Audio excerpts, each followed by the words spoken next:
Welcome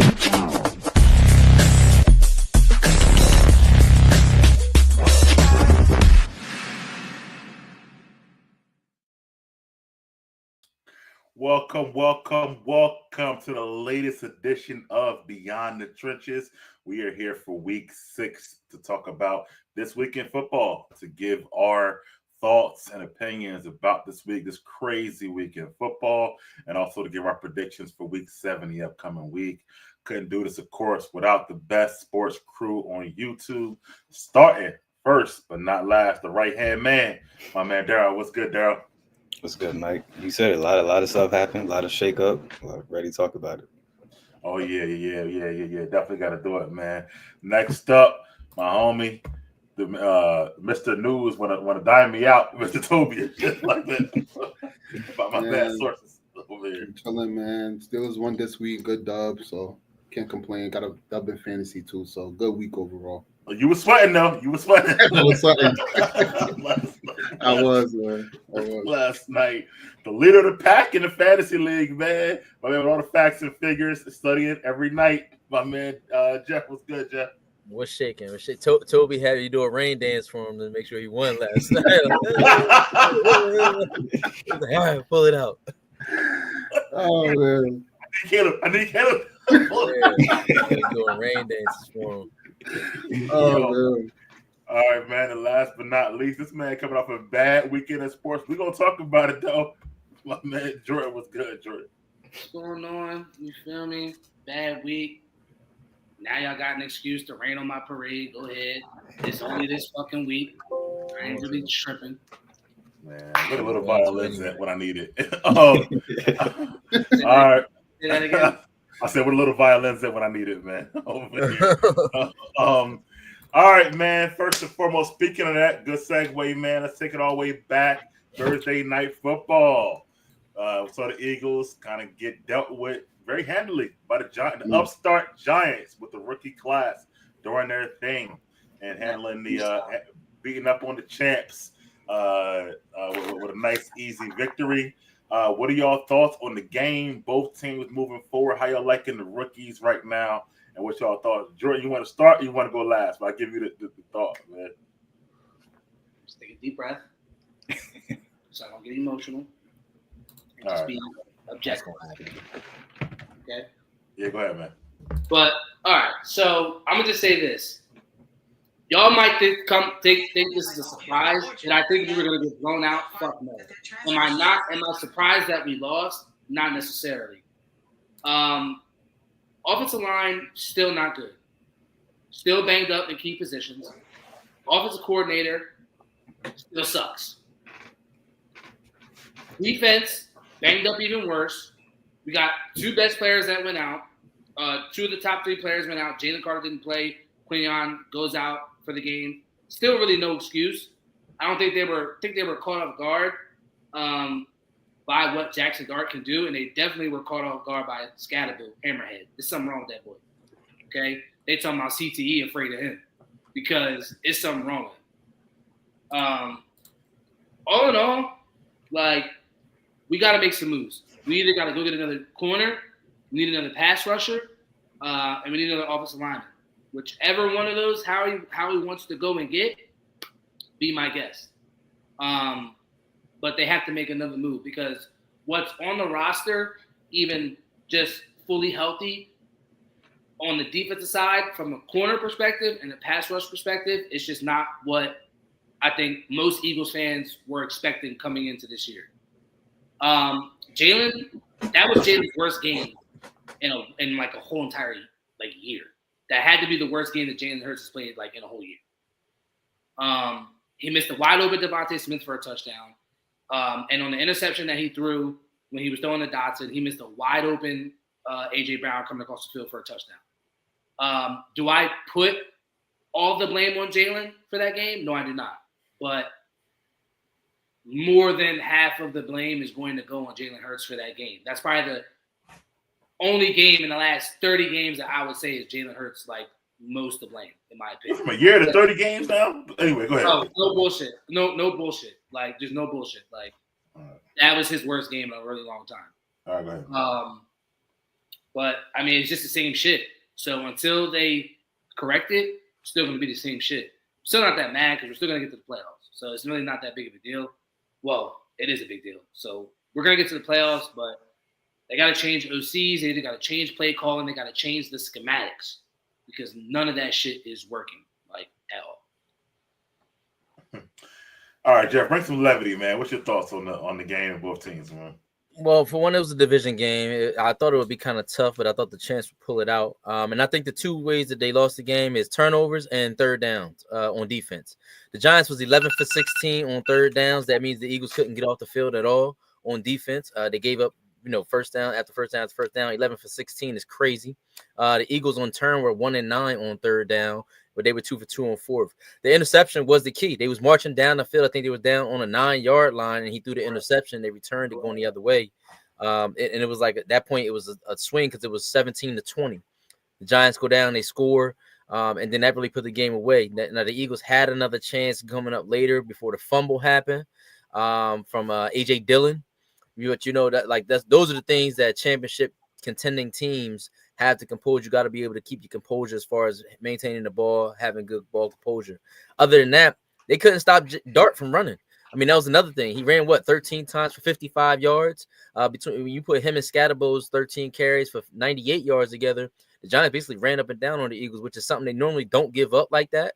And I understand Q out the game, but if you lose your best corner, you got to lock down on one end, and they weren't able to do that. Jalen Hurts, he had a solid game, I guess I'll say, if you really want to say that. But again, where this really comes down to is Saquon got to get the ball.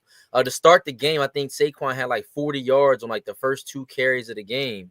And then they went away and started running with A.J. Dillon. So, I think they got to be more consistent with that and giving him the ball early on and set the tempo and not let these defenses go ahead. But like I said, in my opinion, this was turned upside down on those 2 turnovers and their inability to get off the field on third down at all. All right, Toby, your thoughts, man. I feel like this, even though this was a divisional game, we expect the games to be tight and close, it was still a surprising result. Mm-hmm. Eagles are the champs. They're coming off that loss to Denver. We're expecting them to bounce back, and they put up a bad performance. I was a believer in, Saquon needs to get the ball more. But I just feel like that offensive line isn't really that good. They're not getting that push, and that lineman isn't getting that, into the let's say the linebacker areas, blocking the linebackers. They're not moving the ball. Second level. They're not moving the ball up the field enough. And if you got to rely on Jalen Hurts, I feel like he can win you some games, but week in, week out is going to be hard. The Eagles defense, definitely needs some help. The Giants did what they wanted, but I feel like there was a part in the game, I think is when Jackson Dart got hurt, and it was 27-17 for a few possessions. It was going back and forth, and I was thinking the Eagles are finally going to score. And I think in between that's when Jalen probably missed Devontae Smith, I think it was, for the TD. Yeah. And then I think a few possessions later, that's when Jalen threw the pick. So, it's not looking great for the Eagles right now, but I like to think big picture. How many teams in the NFC could, honestly, how many teams in the NFC can honestly beat them? All of them after that performance. That was a bad performance, and I agree. But, your best corner wasn't there. He was injured. The season is still long. You guys, could still make a lot of adjustments along the way. Maybe get more players. Maybe you get CJ, Garner Johnson back, and he, helps a little bit because you guys don't have nothing there. But overall, it was a bad loss. I think, the Eagles could still bounce back from this. They still have Saquon. They still have Jalen Hurts. They still have AJ. They still have these pieces of offense to score. The defense needs work, but they have to be better. But when I think big picture, I like talking big picture. And that division, even though the Giants beat them, that division is weak. I think Jeff said he thinks Washington, can win that division or something. I don't think they can win that division. Cowboys, Eagles beat them week 1. Cowboys just lost to Panthers. They have their problems too. Their defense sucks. So like Jordan said, they're gonna get to the playoffs. Now, when it comes to the playoffs, I think about teams like San Francisco. I think about the Buccaneers, who they also beat. You know, they beat the Buccaneers too. And right now, they're still the favorites. They're just going through a mini slump. And you know, the next few games will really tell us if they can get out this slump. If they lose the next two and they 4-4, okay, you got. They lose next week. Oh yeah, they play in Minnesota. So I think that's one of the pick'ems. So we'll talk about that more. But you know, they gotta do a lot of things offensively and defensively, especially that running game. Like it's completely non-existent to what it was last year. Like it's like Saquon could barely go anywhere consistently. So yeah, you know, it's not time to hit the panic button, but you know, changes need to be made as soon as possible. You know, Saquon was 12 for 58, right? 4.2 yards a carry last game, right? Okay, that was. I'm just saying. I just want to let you know. It sounds like he's compared to Saquon from last year, he would have 12 carries. He would have had $125 and a TD. Yeah, but that's the point that I was trying to make last week. But I mean, go ahead, Daryl. I'm sorry, carries. you done? Oh, my bad. Go ahead. Go ahead, Daryl. Your thoughts? Yeah, I'll start with the Giants. This performance I definitely didn't expect from them. I'm gonna start with Dart. Like I love what I saw from Dart. Just going back to like the beginning of the year when he wasn't starting, to see him on the sideline, iced out. That should have told me something as far as just any quarterback that's had that confidence in him, and you see it once he takes a snap or once he takes control of the team. They just control all the team buying in and Scatterboo. I was kind of skeptical on him in the beginning. I thought he was going to be like the running back in the past. I think his name was Peyton Willis, the white running back from the Browns. I thought it was going to be another one of him, but he's coming to start and making 4 touchdowns against the reigning champs on the primetime game, the divisional game. Not you can disrespect in that regard. So I just feel like they're still a couple seasons away from truly contending in that division. Especially next year when they get Neighbors back, draft another receiver. I like what they've done the past couple of drafts on the defensive line. So I like what they got cooking, especially just based on their history of just not being relevant, choosing between quarterback after Eli. So they got something going on in there. And with the Eagles, definitely it's always a bad scenario where a contender loses to a non-contender, regardless of the situation. I'm kind of with Toby and everyone else as far as next game is really going to tell me a lot about the Eagles, because last year I think they kind of fell into this early rough patch in the beginning of the year last year, and then they hit the ground running as far as the best defense, one of the best offenses. So the only thing different between this year is that I don't know if they have the players in the locker room that's going to help make that change. They got a lot of holes in the secondary. This is my first time really watching a Eagles game up close, and I'm not seeing the same dominance on the offensive line. I'm not sure if just practicing and re-scheming during the season is going to work instead of compared to bringing somebody in. But it's hard to bring in a top offensive line, but a lineman that's going to make a difference during the season. So that's the only difference I see from last year. Last year, they looks like they had all the pieces to the puzzle in the locker room. They just needed to figure it out. But it's true. It's going to be time will tell, especially next week. If they lose next week, then sound the alarms as far as them just struggling to find an identity. We're definitely seeing the effects of moving from play caller to play caller almost every year. And they've got to figure that out. I feel like at least on the offensive side, minus the O-line, they got the weapons to get it done. They got two great receivers, still got one of the best running backs in the league. So, but again, it's all going to tell as far as what they do next week against Wentz coming back. I'm not sure if I think they're away. Eagles are away. Again, against a good defense. I mean, the Steelers last time Vikings without Steelers kind of exposed that defense. So maybe they can take something from film from that. But it's gonna be a true test to see what is actually the Philadelphia Eagles this year next game. All right. Well, as you know, I'm merely a host, but I will chime in for a little bit here. So, like my man Josiah, I'm really a host, but same time, I'm gonna say that. We're gonna get you that hoodie for your birthday. There you go. Same time, man. Jackson Dart I think he's really gonna be.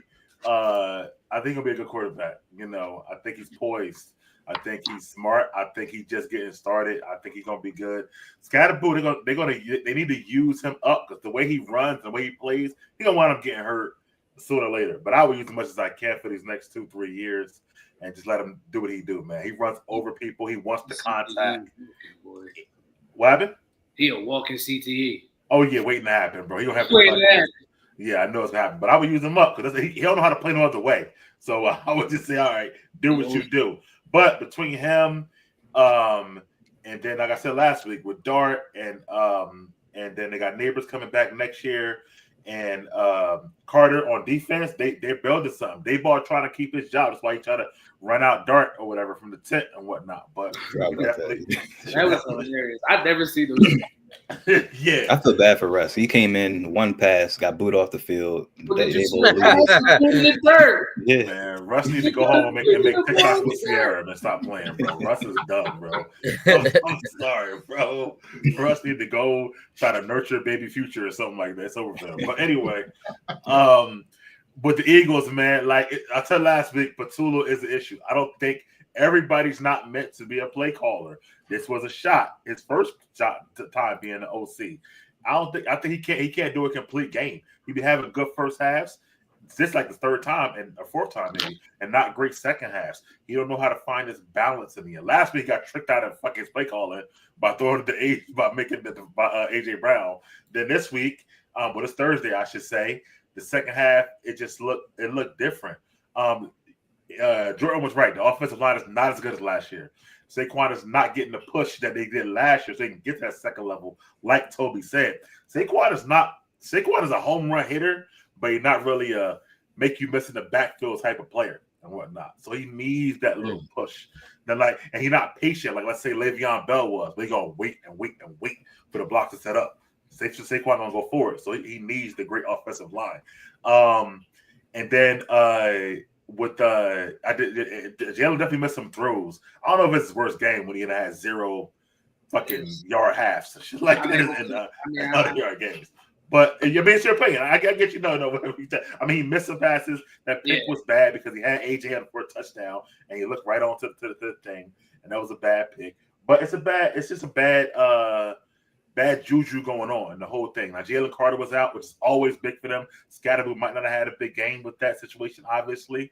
So that's big for them. But really, offensively is the issue. They're like 29th, 30th, in like all these categories with such a high payroll on offense. It's crazy. Should not be that bad. I mean, they're 17th in points, which is good, but passing offense, running offense, all this other shit, it's like 29th, 30th, 29th, 30th, 29th, 30th. Like they're the champions. That's crazy, right? So I do agree with Toby, big picture wise. Nobody's great in the whole NFC. Like there's no great team.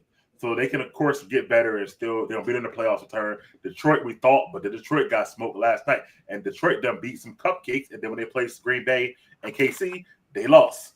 And then, like you said, the Commanders, they lost last night. Like, there's no great team. So it's just, they're going to be around. Just got to fix it before the end of the season comes. There's no dominant team. There's no great team. In my opinion. No team with both sides of the ball is good. Yeah. Okay. Nobody. Yeah. In the NFL? Or just? I said NFC. Yeah, that's what I said. Nobody. Yeah. I mean, like, let me say that. So you don't think the Packers, but you don't think what?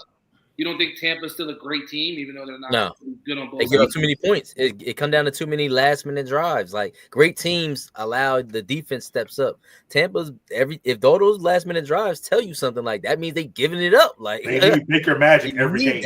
Like that's too much. Every game, and their defense is not great, and I don't think they're missing much on defense. Offensively, they're missing fucking half the team, but defensively, they're not missing much at all. So yeah, I don't think they're a great team at all. But I don't think there's no great team, honestly, that can be got. And that includes the Eagles. They're not great either. There's literally no great team in the whole NFC. So moving on, Chiefs bounced back and beat the who was the league's best, the Lions last week. Darryl, your thoughts on that game? Yeah, another game where I didn't expect the performance from the Lions. I thought it was going to be more competitive throughout the game. Really, with the Chiefs, we saw that championship DNA for all in all three phases for real. Really, like I was looking at the defensive stats for the Chiefs. They didn't have any sacks, any turnovers, but really they just did a good job containing the Lions with their rushing and defending and passing. Holding Gibbs to three yards of carry. When you see St. Brown get 9-10 catches, you would think it's 100 yards, but only 45 there. So they just did a good job to containing them and not letting all those weapons get loose.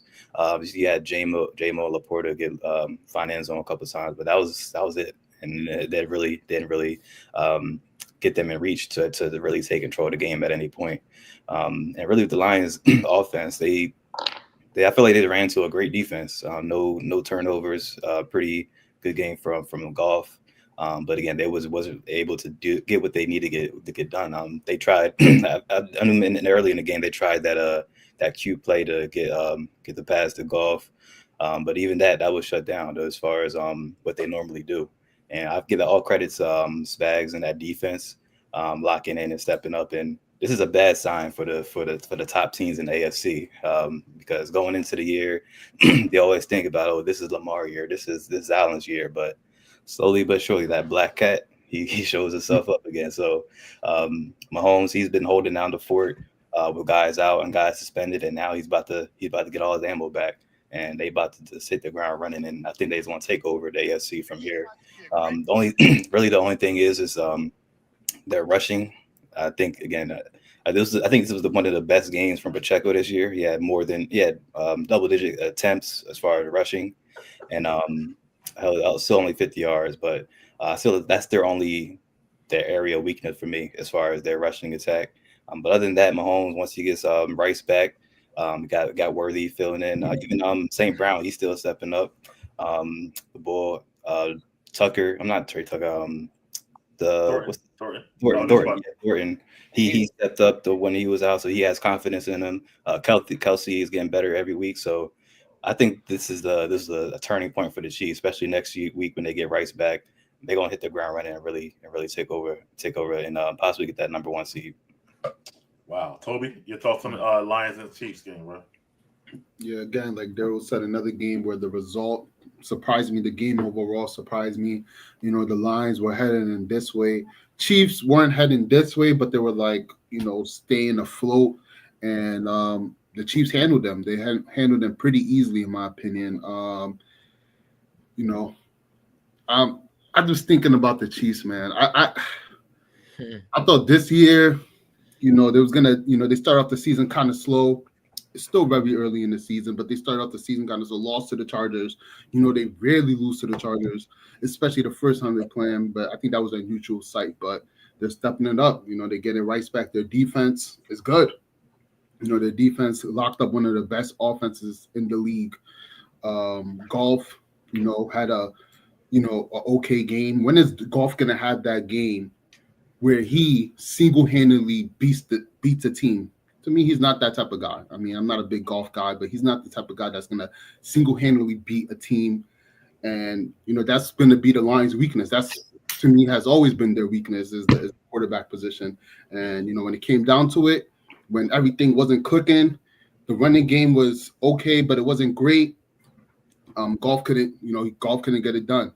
But, I'm just going to stick on the Chiefs, because it was a very impressive W, how they, basically dominated a team that, we thought would be competing with the Eagles and the NFC, trying to win that conference. And, Patrick Mahomes, he does it again. He plays a pretty, good game. The defense does its thing, and they come out with a double-digit victory at home. So they're getting Rice back. They stayed afloat without Rice. They lost Worthy for a few weeks. Still don't have a running game. Let's see if they could get to make a trade. But Patrick Mahomes doesn't need much. He's a great quarterback, and he's proven again. So I'm just hoping that I'm rooting against Patrick Mahomes at the end of the day. I'm a Steelers fan, so I feel like let's see what our defense could do against them this year. But at the end of the day, it's scary. It's scary because the way they beat that team, they made them look like they made them look inferior basically, and it's a scary sight for not only the AFC but the NFC, because when it comes down to it, with that type of performance, yesterday they look like the best team. That type of performance, they look like they could beat any team on any given Sunday. So Jeff? overall, good game for the Chiefs. Disappointed for the Lions, and Jared Goff, he's not the guy. Go ahead, Jeff. Well, I don't know what season. I know Toby be busy on Sundays. I don't know what you talk about, because I think against the Chicago Bears he had 335 yards and 5 touchdowns. Jared Goff, that is, with 156 passer rating. You forgot about it. Yes, exactly. He single-handedly beat the Bears by himself. Oh, let's think about the Cincinnati game when he had 258 yards and 3 touchdowns and was 153 passer rating. So, really, let's be for real. You know what this game came down to? The motherfucking NFL, my nigga. How the fuck the Chiefs didn't have no penalties? 0. They've had double-digit penalties all season except for this one game. They wasn't gonna let the Chiefs go down 2-3 and 2-4 and have their season trashed. The league put the call in. For one, the play that Goff actually had, that shit was really a touchdown. Like, he did exactly as the play. Illegal ass play. Bro, you know why they said it didn't play? Because he didn't hesitate for 1 second. He smacked the nigga on the butt. He was right behind the center. But he never put his hands under the center to. He smacked him on the butt. That's behind the center. That wasn't illegal. They said the illegal part of it was the fact that he didn't stop for 1 second. Go look at the broadcast, bro. Then the second thing that impacted that was the 4th down when St. Brown dropped the pass. Like, before that, they was kind of going back and forth. You know, he had got the field goal. The Chiefs came down, and it would have actually been they would have kept it moving.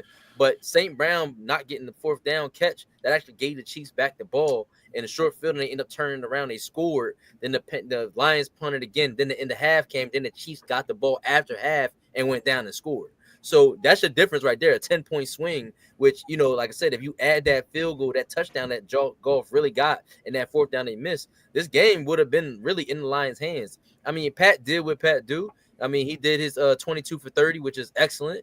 3 touchdowns. He ran for 10 times, 32 yards, and a touchdown. Pacheco ran pretty good. As a team, the Chiefs ran for 119 yards on 29 carries, including Worthy, Pacheco, Hunt. Hunt ran really well, hard and strong when they needed him to close it out. But in reality, like, let's take a look at this. A game with 0 penalties. The Chiefs probably one of the most penalized teams in the last couple of years. False starts, specifically from Jawan Taylor. That motherfucker false starts standing there every game. Like, they actually had to call the league. So that's why I'm like, bro, this game was kind of weird that they get 0 penalties at home in prime time. Like, they wasn't going to let the Chiefs go down 2-4. They actually need some headline. Lamar's already tanked out. We see what happened last night, which is a possible talking point for later. So they just had to have something. This game was just a little too fishy for me, man. I mean, it was just kind of weird. You know, and again, they didn't really have anybody explosive. Like, Travis Kelce had 7 catches, I think, for like 78 yards. There wasn't nothing really crazy happening. Now, the Chiefs are methodical, but the Lions get busy too. Like, let's not act like they don't score the ball. They don't get busy as well. They were 4-1 coming into the game. It's not like they was like 2-3 or 3-3. They actually one of the better teams in the league, like we said before the topic even started. So, it was just a weird game. I hope it gets the Chiefs started. I guess I'm a Pat Mahomes fan, if you ask me. But again, this win for them was just a little too eerie for me, man. Hopefully the Lions can bounce back next week. Jordan, your thoughts, man, on that game? I mean, I think Daryl mentioned it about the Chiefs championship DNA. This is what this was. You want to talk about the calls, whatever, no penalties, but that's what championship teams do. They don't beat themselves. The Chiefs didn't beat themselves last night. The Lions did. The Lions had every opportunity to win that game. The Chiefs didn't play that great. They didn't play great enough to win that game. I feel like the Lions gave them that game. The Lions, I don't think Jared Goff had a turnover. I don't believe, right? No. But they just didn't make enough plays to win the game. You got to give credit to the Chiefs defense for the Lions had big plays. They cut that big play shit out. The Lions like to get their players in spaces. That's what they're good at, and they cut that shit out. If the explosive wasn't there, it was check down Charlie, or it was incomplete. So give the Chiefs credit. You get what I'm saying? Give the Chiefs defense credit for helping them win that game. And Pat Mahomes is always going to do Pat Mahomes shit. But Jeff, I'm surprised you said that, because for the last 2 years, we've been religiously on this show saying that we don't give a fuck what the Chiefs look like in the regular season because we know where they're going to end up. 2-4 is different. 2-4 is a whole I different didn't think outlook. they were going to go 2-4. I thought they were going to go there with Right. 2-4 is different. It's Mahomes. That's the same shit as the Giants. It don't look that great. Hey, listen, I'm just saying, so I mean, with the Lions, they'll still be in it. I don't take these games for certain losses that certain teams have and say, well, oh, they not this because they lose this game. This is a 17 season, and niggas is still in the NFL. The Lions are one of the best teams in the league. I said this last week. There's realistically 10 teams out of 32 that have a shot going to the Super Bowl. They were one of them. So they're one of the best teams in the league. And so were the Chiefs. Better team won. And the team that made the less mistakes. I mean, nobody had quarterback. And a better quarterback. Jared Goff is a top 10 QB. He's like, come on. Thank you, Drew. He's not that guy, man. What else do you want? Didn't he lose to a rookie last year, bro? Bro, he got a concussion. And man, I remember when you came up with that excuse last year. We saw him catch the headshot. He's gonna randomly get a thing. Let's see we're gonna see what his excuse gonna be this year. Bro, you can't name 10 QBs better than Jared Goff. If you give me time. You don't need the whole 17 weeks. All right, take your time on that. I think Jared Goff's pretty good, man. He was good in the Rams. He's good here. He's with the top pick. Rams traded him, bro. They traded him. I get it. Baker Mayfield got traded. Didn't he get cut? Yeah. They messed up with that, but the Rams didn't mess up. They traded him and got a bowl. Lions traded and they still trying to get a bowl. That's true too. Stafford is better than him. Okay. That's true. Yeah. That's one of the top. That's one. Thank you for that. The Stafford. That's one. I mean, there was no Cooper Kupp on the Lions. Like I just can't give you that. That Cooper Kupp year was insane. He had like 2,000 yards receiving. That's Stafford. That's what Stafford does. Stafford comes and he makes bro. I think Jared Goff would have did the same thing. Get the hell out of here! Hell no. These guys are really close. They're really close, bro. That's like saying he would have did the same thing with Calvin Johnson. He's not doing what Matthew Stafford did, bro. Remember that shootout back in the day with Jared Goff went to the Super Bowl. What are we talking about? He went to the Super Bowl with the Rams. He laid an egg. He scored like 3 points. All right, let's just. Yeah. You You know what? When we get back, we're gonna do a top 10 quarterback. We got 2 weeks to get your 10 quarterbacks. So we get back. 2 weeks. All right. Right now, no. Jeff, man, listen. The problem, he didn't have to go under center at all, and the play would have been fine. He should have lined up somewhere else. Once lined up under center, then you got to reset. That's the issue. And I think even though he didn't go under for the handoff, when you tapped him on the butt, that means you're under center. That was his problem. But anyway, that was on Dan Gamble to me regardless. Take the points right there. Like, the Joker stayed gambling. He made another 4th down. He did it again later in the game. I don't know, man. He caught the pass and got a touchdown.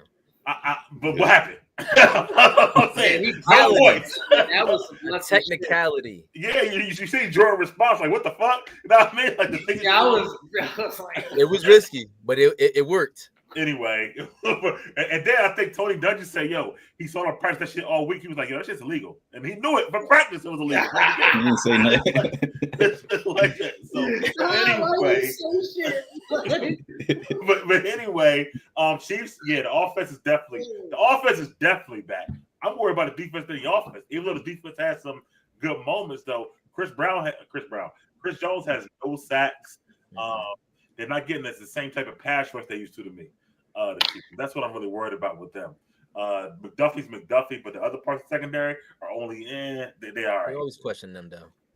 Yeah, that's true, but I don't know. And then Mahomes is definitely he's back. Maybe making a statement this year. He's running more than he ever did. I feel like he knows the running game not that great. Even though Pacheco is getting a little better and better to me every single game, but Mahomes knows it. Worthy as that deep threat along with Thornton. They got some veterans with Hollywood and Juju and of course Kelsey, and then Rashid get back. So the offense and Andy Reid, the offense gonna be great. I'm gonna just say it right now. I don't know what team defense in the AFC is gonna stop that offense right now. So I'm gonna let that. it's He don't just even believe his own team, Daryl. We I don't know. I don't know. We can see, but we saw Joey Porter keep getting hurt in and out, so you got to worry a little bit. Nah, he back. But He back, bro. nevertheless, he hurt the game. We're talking about. But anyway, He's fine. okay. Anyway, but as far as the Lions are concerned, man, like the Lions is like, they show a lot of dominance, but then when it comes to some big games, the Packers and now the Chiefs, they wet the bed. When they're the favorite, when they're, everybody think they're gonna win, they just don't. And that playoff game, I know Jeff's talking about that mysterious concussion or whatever like that, but that was real bad to me. Like they were 15-2 or whatever they were. So I don't know. Like I think Goff a top 10 quarterback. I don't know how much I trust him in big game situations. So two things can be true, and I feel like that. The running backs are good, which are always going to be good, and they got to keep Amon-Ra involved. He had like a real bad first half, came on the second half, but you can't have him that quiet in the first half. J-Mo was playing great too, so everything's there. It's just that their secondary, because their secondary a little banged up, a lot banged up actually over there. Got to get healthy, and they could be good. So we're gonna see how they pick it up down the line, but it's just a big game situation. Like, of course, they're gonna play the Packers again. And they both were great. So I want to see how they look in that game again next time they play the Packers and some other games throughout the season before I could know if I'm going to jump on Detroit. I mean, they did hang 38 on the Ravens in week 3. Everybody does. What the fuck? That was week 3, though. Nobody didn't know those like that. The Bills have 40 on week 1. What are you talking about? But it's the Bills. The Bills scored 17 the other day. Come on, man. Fuck out of here. Everybody scored 38 on the Ravens. It's going to be like that. We didn't know week 3 was going to be like that. Bro, your high school could throw in the Ravens right now. No, we didn't know week 3 it was going to be like that. Week 1, they put 40 on them. What are you talking about? I mean, that's a rivalry. Like, I expected that, but go ahead. Anyway, man. Bro, they call it the 40-point Ravens. Everybody put 40 up on them. But nevertheless, let me move on to the next subject. Monday Night Football last night. We'll start with the first game. Falcons surprised the Bills, which wound up being actually a good game coming out. On live Monday Night Football in Atlanta, we saw Bijan do his thing. Penix played well, at least in the first half. I felt like, and they did want to hold on for the victory. Jordan, why don't you start, man, this time about the Falcons and the Bills, man? Yeah, first of all, I just want to say I hate Monday night shit, but you hate it? I hate it. They're gonna do it next week too. I know, and it's 10 o'clock at 10 o'clock. Now that 10 o'clock, I don't know. And that too. That's ridiculous. Why you don't like it? Just give me one game at a time. I got you. If it's two good games, I ain't got no. You got 15 games on Sunday. Nobody complains. Hey, yeah, and I want my one Monday night game. Shit, I don't want to go back and forth. That's go ahead, man. But yeah, I mean, it was a good game. It was a good showing from the Falcons. I think this is the Falcons that Darryl envisioned winning or challenging the Buccaneers, I believe. But listen, that boy Bijan, ain't that boy is real. You can make the case he could be the best running back in the league. I ain't gonna tell you. This year he looks like the best running back in the league. I agree. He is tweaking. He's like that. As long as Penix played point guard and that defense play the way they play, like they were playing last night, they got a shot. But Penix is the key. Mm-hmm. He just can't turn the ball over, and they could do something. As far as Buffalo, Josh Allen, rough stretch. These last 2 games, he turned the ball over. The running game's still there, but he's looking a little shaky. He's trying to do a little bit. Looking like old Josh. Go ahead. Like old Josh. I don't know. Do they need a number one guy? He won an MVP without it. Listen, they'll probably get it together, but they're not blocking for him either. Now, his line ain't playing too well, in my opinion, either. I don't know what y'all thought, and sometimes, right, he do a little bit too much. He trying to do a little bit too much to me, especially like they was flying. He didn't think that they was going to be flying around the way they was. They was on his ass, and them edge rushers can run, so they was on his ass. Yeah. So, and Jeff, I know you question. I think, did you say you would take Devontae over Drake London? Devontae Adams? No, Smith. Yeah, I don't know. Don't get caught up in one game. But come on. No. He's like that though. All right. He's better than Devontae. I'm sorry. he exploded to me.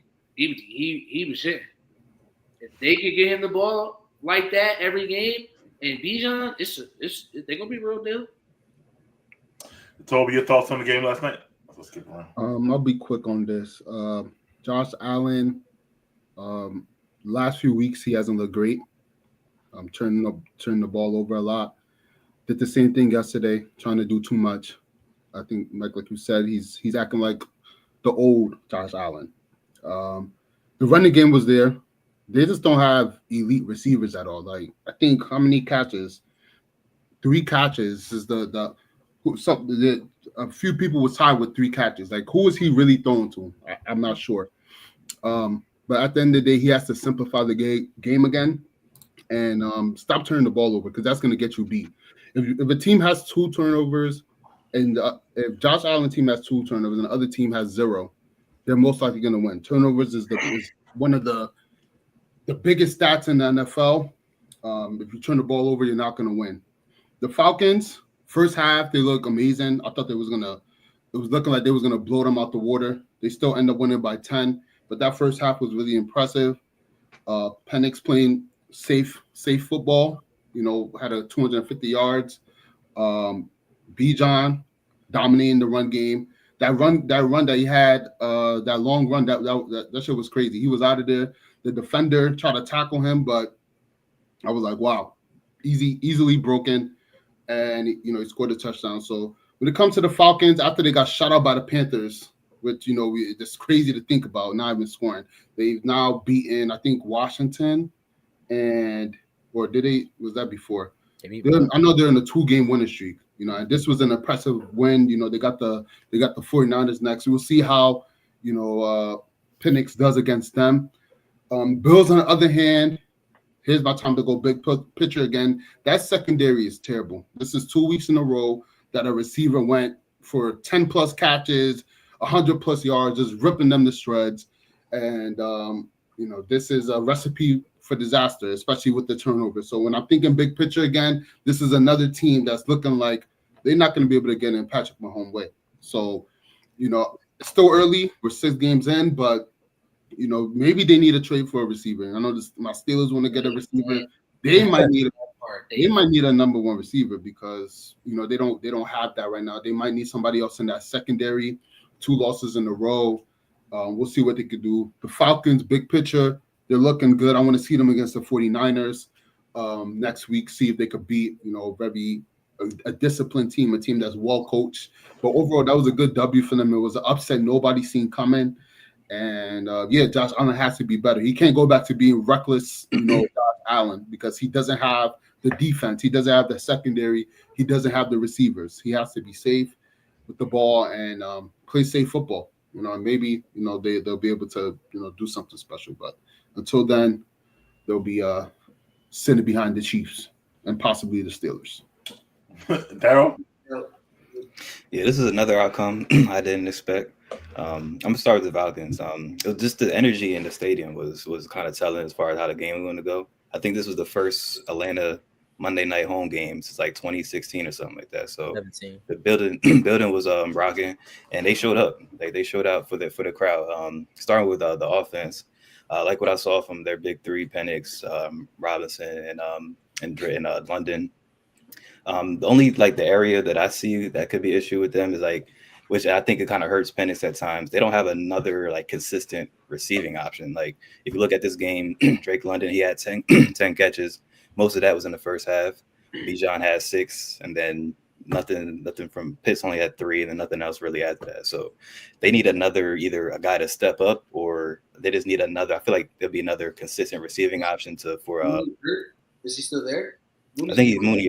He's still there. I think he just hurt right now. But even with that, I think there just needs that hole is definitely. I feel like there could be a Achilles heel for them, especially if teams key in on London, double him, and then load the box up for Robinson. There needs to be a guy, and Pitts should be that guy with the talent that he has, but just from whatever reason throughout his career hasn't been worked out so far. But other than that, like what I saw, especially on the defensive side with the 2 rookie edge rushers. Just making it difficult for Josh Allen. I mean, they held Josh Allen to 15 completions, only 6 attempts. So you can tell that defense really had an impact on what they were trying to do. And crazy. I saw something earlier today where it said the Falcons, they have the number 1 rated defense and number 2 rated offense right now. So even with that maybe missing hole for the receiving core, they're getting things done. I'm not sure who the offensive coordinator is, but I know they changed. After Arthur Smith left, they made a change. Then Bijan Robinson, he's been showing what he can do.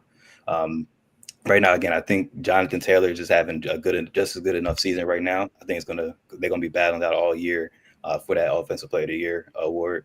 But like what I saw from the Falcons and for the Bills, a loss like this definitely gotta raise doubt, or doubt gotta creep in the mind, because it can be a scenario where to be in the playoffs, Josh Allen, he can have the perfect game, but if it's a close game and they end up giving the ball to Mahomes, you already know how that's going to go. So the defense is a big issue for them. I don't see them stopping or getting in a crunch time and in a big moment, getting a stop. And that's going to lead to Allen turning back to some bad habits. And we kind of talked about this for the past couple of years as far as Allen not having the number 1 option. And it's really good and bad with that, because, without a number 1 real option, he's not keying in on one guy and then just seeing the entire field and taking what they get, what defense gives them. But really, that especially for a game like this and a defense playing a good defense as good as this, you need a guy that's going to consistently get open. You can depend on him getting open. I feel like that could have just made the game a lot easier, especially for Allen. I feel like a lot of times, even when he did have time, he was looking for somebody, for some to create that separation. So just, again, a bad loss. And it's still early in the year, but just from a mindset as far as having a confidence as far as what they're getting over that next step, which is to the Super Bowl winning, this is not the defense that I feel like is going to take them there. I don't feel like the receiving core, I just don't think a guy is going to step up and be that legit number 1 option that's going to make a difference for the Bills. So it's going to be the same old story. They're going to definitely make the playoff. Well, they got some competition now in their division, because Drake May in the past, they look like they're trying to make that a competition there. But even if they make the playoffs, win a game, as soon as they run into that number 15 and red, it's going to be the same old story. That's based on what I'm seeing from the Bills. Okay, Jeff, last up. Yeah, man, that was a good ass game. Actually, honestly, it was good for the Atlanta Falcons. Let me say that. And it almost became a joint at the end of the game, because the Atlanta Falcons kind of went stall at the half. But it was interesting. Zach Robinson is the offensive coordinator for the Falcons, and he was actually calling the plays from the booth. But starting in week 4, he came down to the sidelines because he wanted to communicate better with the players, because they was having struggles. That was the Commanders game when they scored 34 and so forth. That's where we are now. So he actually spent 6 years with the Los Angeles Rams with Matthew Stafford in a couple positions. So he actually know about passing. And I like Penix. Like Jordan said, just play the point guard, man. You already got a shooting guard. You already got a small forward. Like, just play the point guard, do what you got to do. I think the Falcons was doing a really good job in the first half. They really could have smacked them out the window, really, because they was up 14-7, and then they went on that 4th down, and on the 4th down, they go to Washington. Like, why the fuck you ain't go to Drake London? He's been catching the ball all nuts. You gonna go to Washington. He drops the ball. That turns it back over. So that kind of made it a little competitive at the end. And then Drake London with the 50-yard catch and run where he goes out of bounds on the 2-yard line. Like, damn, bro, just dive in from the 5, nigga. You 6'4". Like, just go ahead and hit the 5 line, call it a game. But he didn't do that. So with Josh Allen, again, y'all all right, man. Josh Allen doesn't have a number 1 receiver. Boy, does he miss Stephon Diggs, if you ask me. I mean, just nobody to throw to that he can just go to that guy and force feed him, a la how Michael Penix can just force feed Drake London. I mean, Drake London has 16 targets, 10 catches for 140 plus yards. Daryl was right. The second receiving guy was Bijan Robinson. But that's the good thing about Bijan. You can put the nigga at wide receiver. He could really be a slot nigga and have Algier in the backfield, really, if you really want to fuck it up like that. So they really got some options, and I hope they tweak it with that a little bit throughout the season. The good thing for the Falcons is their agenda should be to get up and let these pass rushers go nuts, because that's where they're going good. They already got A.J. Terrell, who's an all-pro corner, number 24. He can lock down half the field, even though he doesn't travel, a la Richard Sherman. So, long as you got that and you got those pass rushers that they spent all those high draft picks on, you probably can have a really good, defensive plan. But, again, Josh Allen turning the ball over, he forcing it. He just trying to find somebody to make plays. Mike Boy, Keon Coleman ain't really showing us his, He was supposed to be the guy, man. Yeah, like so he hasn't really broken out yet. Who's the ain't doing nothing like that. He's a slot receiver like anywhere. But you know, in this game again, James Cook has 17 carries for 87 yards. I think you got to run the ball more. I know 17 for 87. That's those good numbers. You got to run the ball. 17. Yeah, 17 ain't a lot though. Like for a starting running back, you got to get that nigga 20 plus. He had 87. They were down the whole game. Nah, it was close in the first half. You got to feed him the ball in the first half. You got to keep the balance instead of trying to throw it so much with Josh. Then you giving the Falcons back the ball. That's exactly what happened in this game. So they couldn't capitalize in the red zone. The Bills. The Bills. Yeah. Shit, they couldn't even get down. They punted the ball like 7 times. Like this shit was crazy. But with all of that said, the Atlanta, look, the fans was crazy going nuts. They was swag surfing. Kirk Cousins getting his $175 million on the bench, chilling probably. Like the Falcons can be ill. I just think that I think they got the right combination with Zach Robinson, formerly working with Matthew Stafford. You got Michael Penix. You can bring him along slowly. You ain't got to rush him. As long as Bijan Robinson looking like Saquon Sanders, man, fucking you do whatever you want, man, because that boy is nasty. Listen, even when Saquon Barkley talking about that nigga, He the next. He was like he the next one. Like I thought Saquon had some, but that boy. I mean, I knew from Texas, like you know what I'm saying, his shit was crazy, but he got even quicker, like. And they still don't give him the fucking ball in the red zone when they going for the touchdowns. They still keep giving it to Algier. Yeah, he only got 2 touchdowns on the season. Politics, bro. Politics.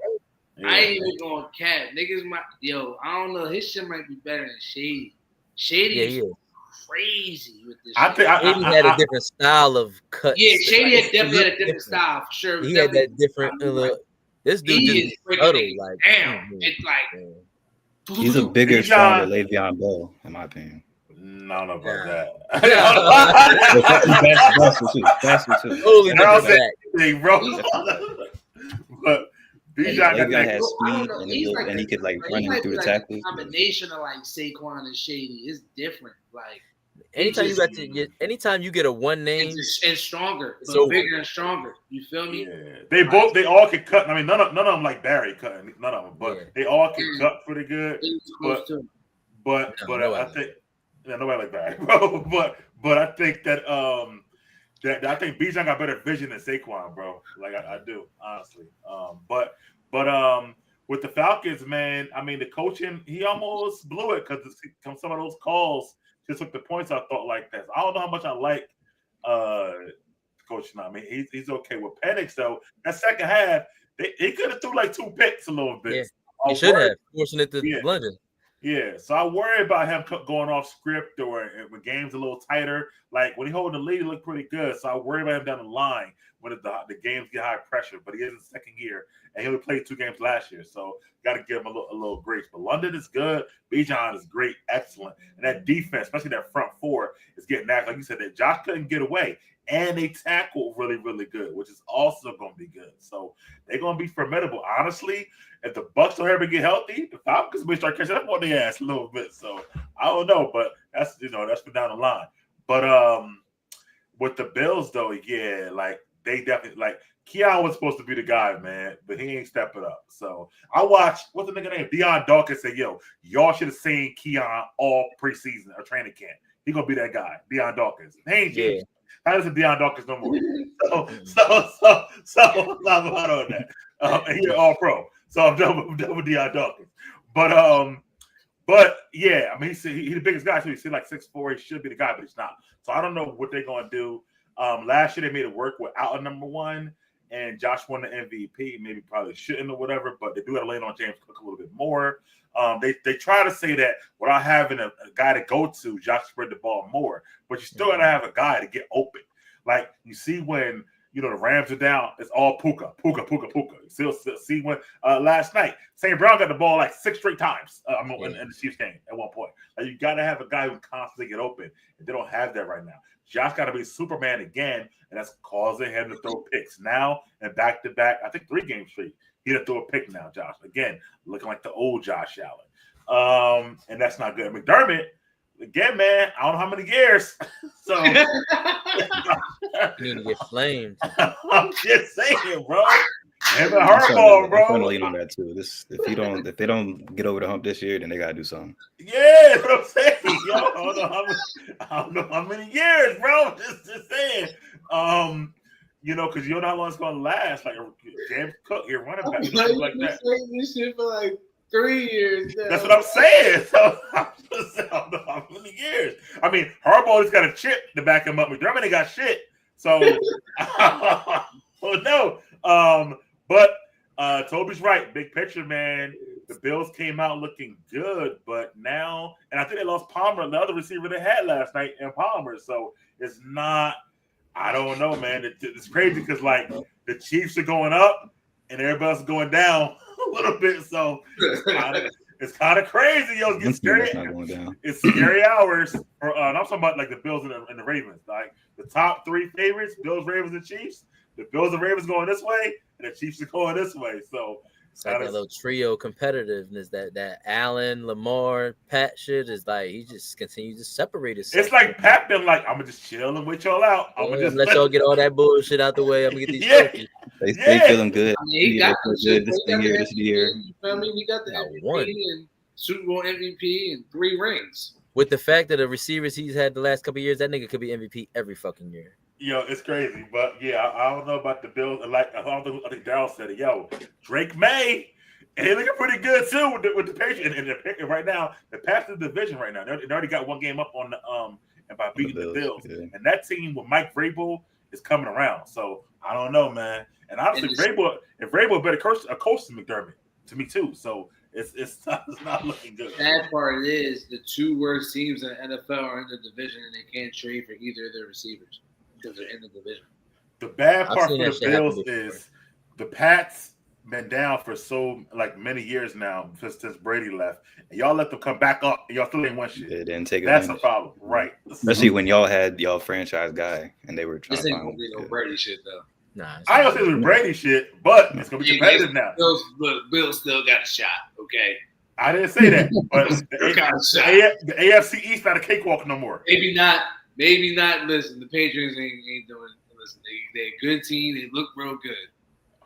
Still Bills. I don't know. That whole structure looks totally different now. Yeah, that's what I'm saying. I'll tell you what the Patriots won't do. What? Win a playoff game. I don't know about that either. It's on tape. Don't worry about it. Move on. I know. I'm moving on. So it's on tape, like you said, Jeff. It's on tape. The next joint, the other game last night, Bears and Commanders, the Toby game. Toby, what's your thoughts on the Bears and Commanders? Shout out to Caleb. Even though he played all right, he didn't play spectacular, but he did his thing. This game came down to what again? Turnovers. 3 turnovers to, I believe, none. Or was it 1? Probably none. The running back, Ja'Cory Krosket, he fumbled. Jalen threw a pick, and then at the end, they fumbled the ball, and they only lost by 1 point. So Jalen, he came back. He's been playing well. Still the same quarterback from last year's, showing that he's going in the right trajectory. And then you have Caleb, who he could look good sometimes, but then sometimes he does look shaky. And the Bears came out with the dub just because of the turnovers. I think if those turnovers don't happen, I think Washington wins easily. It was a good game though. Swift made a play that basically got the 1 touchdown for Caleb at the end of the game, towards the end of the game. They played safer football than the Commanders. But I think the Commanders are still in a good position because those 3 turnovers, like I said, they lost by 1 point. They have the quarterback of the future, so they just need to learn from this, and they could do better in the future. I think Caleb, he needs to use his legs more. I think he needs to run more, especially if he's not feeling, too confident in his passing abilities from time to time. They need to get their number one, their receivers more involved. I feel like was it Rome Odunze and what's this guy Moore? They don't catch enough passes, in my opinion. They're not. They should have a bigger role in the offense to help Caleb out. But overall, good game. Good win for Chicago. I'm expecting them to, maybe look better going forward. But honestly, I wasn't too impressed by the win by Chicago, to be honest. I feel like Washington gave them the W with those turnovers, especially the fumble at the end of the game. Washington has to fix that up so they can, maybe try to win that division. It's up for grabs at this point. But Chicago needs to do better. Ben Johnson, he's trying to help Caleb. What? Division ain't up for shit. The division's up for grabs, man. Ben Johnson, I feel like he's doing a good job trying to help Caleb, with the play calling, but Caleb just needs to have more belief in himself. He played a clean game, but I feel like he could do better. But like you've seen yesterday, 3 touchdowns from Jalen, 1 touchdown from Caleb. So you already see that Jalen already. Jaden, bro. Jaden, I keep saying Jalen. Jaden is better than Caleb, in my opinion, and I don't think that's another one of my top 10 right there. But good W, good stealing that W from Chicago. Yeah, Jeff, go Jordan, funny. Yeah, he's a funny guy, man. Funny guy. But this was an interesting game. I mean, I look at these two might be duking it out for the future. In the future, I think this could be a rivalry between Jayden and Caleb. They're 2 good young quarterbacks. They look like they're both taking their teams in the right trajectory. And you're right, Toby. The inclement weather caused Jayden to fumble the ball when it mattered the most. And he doesn't really look like himself. It looked like that knee is still bothering him a little bit, so he doesn't really have that takeoff running ability that he normally shows us from before the injury, because that was made him real elusive and be able to continue make plays. But he was also missing his top receiver too, McLaurin. So you got to take that into accountability as well. Debo really hasn't looked like what we thought he would look like. So and that's kind of where they are now. They got the 3-headed running back coordinate, thing going on in Commandersville. But with the young guy Bill fumbling the ball, you don't really get the same productivity from Rodriguez, nor you get it from McNichols. McNichols is bouncing around the league. I think it's like his 16. He had a crucial play in that game. Yeah, he did. But you're not getting consistent production like you do from Bill. On the other hand, Caleb, they said a lot about it. Like Ben Johnson telling him, look, just play within the system, bro. We don't need you to be a hero. This ain't USC. We don't need you to do this. He's like, I call good plays. I'll get players in position. You just got to get the skilled players in position. DeAndre Swift was lightning in the bottle last night. I mean, he does look really, really good. He's a solid back. He's a solid back. Has 1,000-yard season. They had the best offensive line in the city and the country, in the league. But he's a solid, serviceable back. I look at the Bears, and you're right. I don't think Rome Odunze gets the ball enough. But you know who else? Dang, I think they kind of miss Keenan Allen a little bit. Keenan Allen was a veteran presence who played with the Bears last year, who you could typically get the ball to, and he can produce and move the chains. So, that's something I look forward to seeing how that's going to materialize with Caleb. It's funny that the Bears have won 2 back-to-back games to score 25-24, which is crazy work. But, that's insane. So, I think both of these dudes will play each other in the future. They'll be really good. The Bears are probably in the hardest division in the football, with the Lions, the Packers, and Minnesota. They're all winning records, and they're at the bottom of the division looking up. So I don't know if they're going to be able to make any noise this year. It's just too tough in their own division. The Commanders, their division is up for grabs. Hopefully someone can, start to spearhead themselves as a clear-cut favorite. I think this week that's coming up will be a defining week. I think the Commanders dropped the ball, really. They needed to win with the Eagles losing. I think they needed this win this week to give themselves momentum and propel themselves going forward. But, shit. They might not, but you still want to be competitive. You still want to see a 2-headed race. Right now, it's y'all. We got that shit. Yeah, whatever. But it was a good game. The weather, like I said, became a factor at the end of the game. The Moody missed a kick early. I think Moody had a block kick, didn't he? I think his kick got blocked early in the game. So even in the last field goal, I was kind of concerned. Damn, I don't know if they're gonna win this one. And they got their revenge for the failed Mary from last year. So good game, good Monday night game. All right, Drew, your thoughts, man, on this that game? Yeah, it was kind of a raggedy game to me. Yeah. You feel me? It was just kind of right. The turnovers really did fuck Washington up. Caleb played pretty decent for the weather, and Washington's defense is kind of Swiss cheese a little bit, but Right. they actually came to play just a little bit. You feel me? But I want to continue to see just Caleb be more consistent. That's all. You know what I'm saying? Like, you always see some of the splash ability that he has. Like, he has incredible speed with the ball. He has a flamethrower. Sometimes he be throwing that bitch too hard. Yeah. Like, calm the fuck down. Like, you feel me? But they should be all right. You get what I'm saying? I think, Doomsday has emerged as their number one. I think DJ Moore is clearly their 2 or 1A or whatever you call it. I think they need to run the ball a little bit more and get DeAndre Smith more heavily involved just in the offense more off. I think he's a really underrated back. I think he has, 1,500 scrimmage yards back potential if given the opportunity and healthy with a good offensive line, with the carries and the, targets. So I think if they could do that, he came from a system to where he had a Jahmyr Gibbs and a David Montgomery. I'm not saying that DeAndre Swift is Jahmyr Gibbs, but people say he's undersized, but he runs well, he runs hard, he's shifty, he can catch the ball, he can run routes. Like, with a good line, he can be a Pro Bowl player because he did with the Eagles. Like, so you get what I'm saying? So I just think they should get him a little bit more involved. I don't care for Washington. Daryl, go ahead and wrap it up. Yeah, I'll be quick. For the Bears, Ben Johnson, he's coaching his ass off. Like, I like the culture he's setting in and the team buying in. I think I said this a few weeks ago when they won the last time. The Bills we're used to, the Bears we're used to, they don't win games like this as far as having to come back or having to make one final drive. So he's really just putting his fingerprints on the team and developing Caleb Williams week after week. We're seeing improvement with that run games too, especially with DeAndre Swift.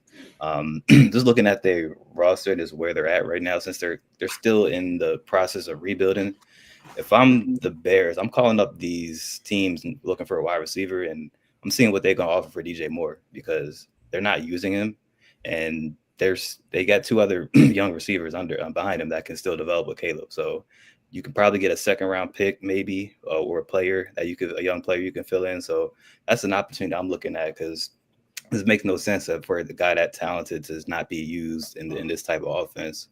But other than that, Commanders, I still don't have them in that top tier as far as the NFC right now. Really just goes back to their running game. I'm not sure why they made the move right before the season, trading Brian Robinson. Yeah, Brian Robinson. Mm-hmm. That was a guy that they relied on as far as being a number 1 back. Couple years. He's familiar with the teams and the system. So and the guys that they have to replace him, they're not stepping up. So not sure why they did that.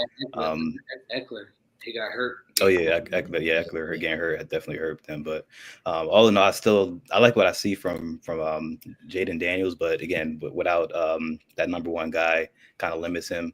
But just overall with their team, just based on their age and just I don't think their weapons stack up against the top teams in the NFC. So I feel like they're going. Based on what we see from the Eagles, they might make that competitive. But worst, I think best case scenario for them right now is the wild card and possibly making a run. But I don't see them being the top teams in the NFC right now this year. Yeah, I kind of agree with all you guys. I'll be sure too. I agree with that. The division too good with the Packers and the Lions up top. But they're gonna make some strides. I feel like as long as Ben Johnson keep coaching Caleb, he'll get better and better. He could have a better game last night. That kid, Zacharias or whatever, I think. Mm-hmm. He dropped that pass, man. That was a big pass, for them going forward. But I agree with Jordan Roma Doomsday too. They can be okay, but the defense to me played pretty good as well. I like Jaden, but he do need his weapons back. Jeff is right. Samuel have been hit or miss all season. And Terry, who ain't even a damn scary in the first place, but he at least their number 1 guy. But they might need a receiver more than the Bears do, to be honest with you, over there. And the running back room is okay. Jaden got to do a lot for them right now, so that they probably take a step back. I like Dan Quinn. He's the animated coach, so I fuck with Dan Quinn.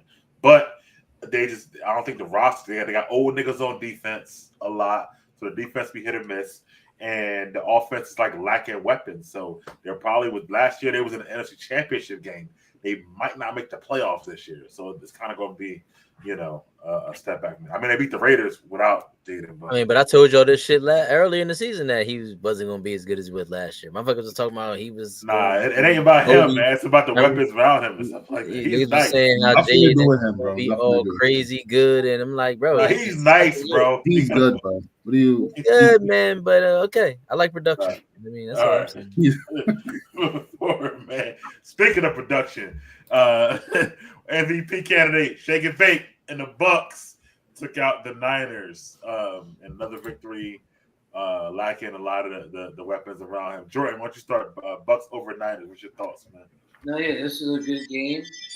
49ers played a decent game. Kind of held Baker in check, I guess, for the lowest stats he's had all season. You know what I'm saying? But he made all the plays for them to win the game, which is usually, what he's been doing. Right now, he's definitely the MVP favorite right now, with just the way he's playing and, how the way he's doing it, making every play, making every right decision. When they get all their weapons back, they're going to be a tough out on offense. The defense has to get better for them to be a true contender, but, we'll see how far Baker can really take them. As far as the 49ers, they put up a fight, even with Mac Jones and all the players, that they have out. Sucks for what happened to Fred Warner. Now that he's done for the rest of the season for them, so that's just another hit to them. Hopefully they get Kittle back, they get their receivers back, and they get their quarterback back, and they can maybe make some noise, but their defense isn't going to be definitely any good. It wasn't that great to begin with. It hasn't been that too great to me. And now without him, they're definitely not going to be that good. So they're going to have a rest of a tough season because they're going to have to score 30 points. Darryl, your thoughts, Bucks Niners? Yeah, man. Can't hate on Bake, man. I mean, I feel like every game he's had an MVP moment. This game, that I think it was third or fourth down, that run he had where I think he broke 2 or 3 tackles to get the first down. Just MVP shit. You can't hate on it. So even with the guys going down, I think Ibuka, he played this game, but he got hurt and it was out for the rest of the game. But guys stepping up, two Johnsons scoring touchdowns. Who knows who else they got as far as practice squad ready to go. So just overall, the team stepping up. The only thing is their defense.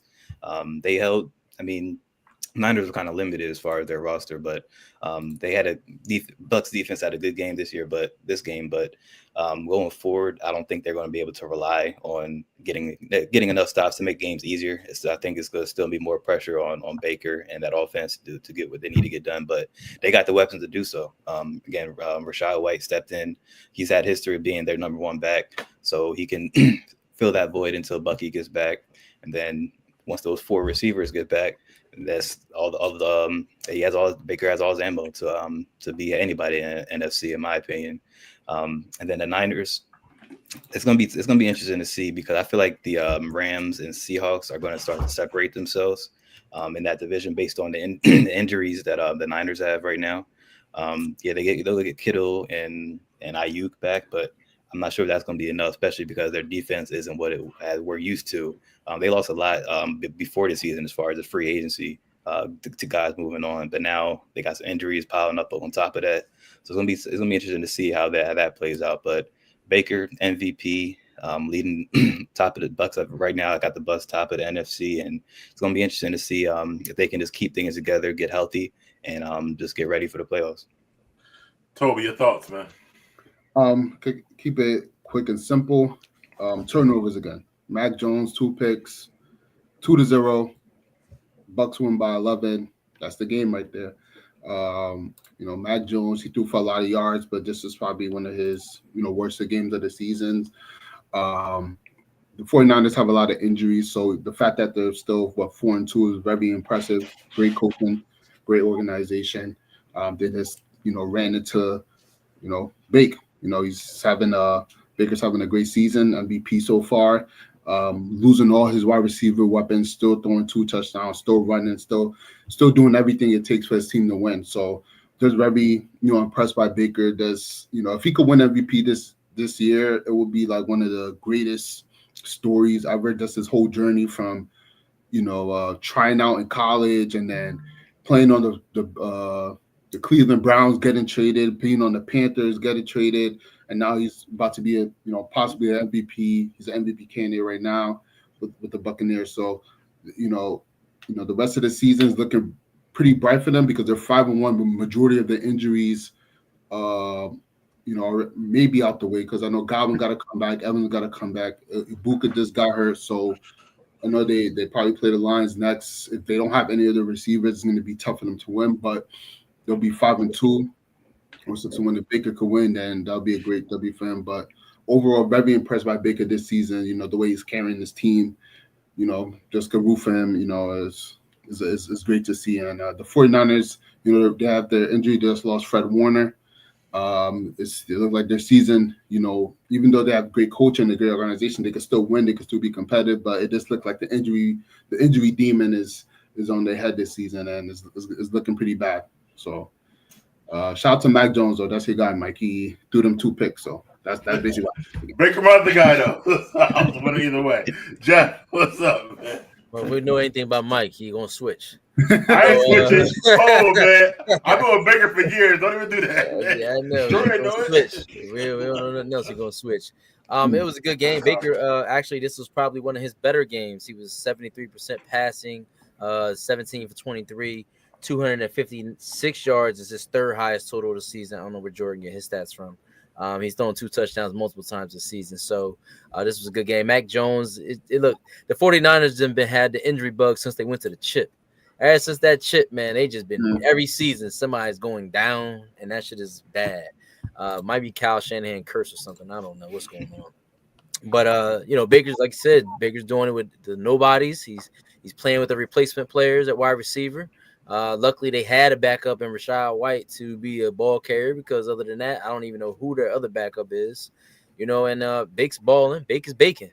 Really, Bake is baking. That's it right there. And, they got a tough opponent coming up.